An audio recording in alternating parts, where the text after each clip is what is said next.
La structure évolutive Périphérique Architectes, composée par les cabinets Jumeaux, Marin et Trottin, a délivré en 2013 cet immeuble situé à Paris, dans le 15e arrondissement.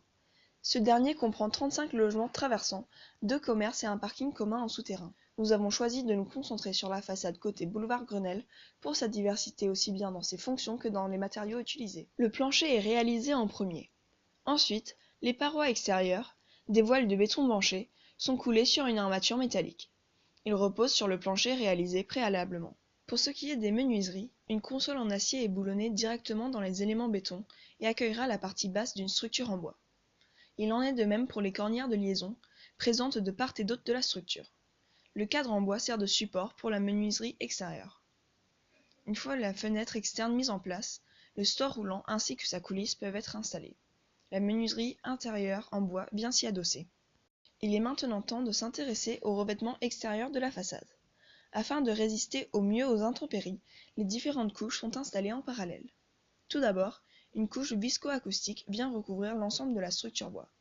Cette feuille synthétique d'insonorisation permet d'absorber l'énergie vibratoire des parois.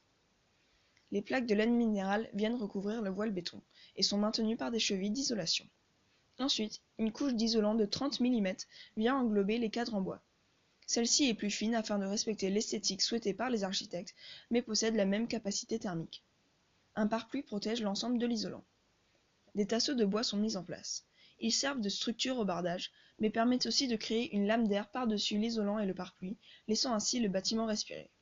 Le bardage est constitué de plaques de terre cuite émaillées. La structure en bois est complétée par un encadrement en aluminium laqué brun brillant. Passons au revêtement intérieur. Puisque l'isolation est sur la face externe du bâti, les panneaux de plaque-au-plâtre peuvent être posés directement sur la couche viscoacoustique. Pour ce qui est du sol, une chape acoustique est coulée sur la dalle béton. Elle est ensuite recouverte d'une sous-couche de parquet, puis du parquet lui-même. Enfin, un garde-corps en verre feuilleté avec une menuiserie métallique est fixé dans le cadre en aluminium. La toiture du bâtiment se décompose en 3 niveaux de terrasse. Les façades des toits-terrasses ont la même composition que la façade principale. Elles sont liées entre elles par une dalle en béton. Le revêtement final étant en parquet bois, la dalle nécessite un peu de préparation. Une plaque d'isolation incompressible est posée sur le sol brut. Elle est ensuite recouverte par une chape d'étanchéité en bitume posée à chaud, dont les bords remontent en périphérie. Par-dessus, des plots réglables sont installés. Ceux-ci permettront d'accueillir des lambeaux de bois qui soutiendront le plancher.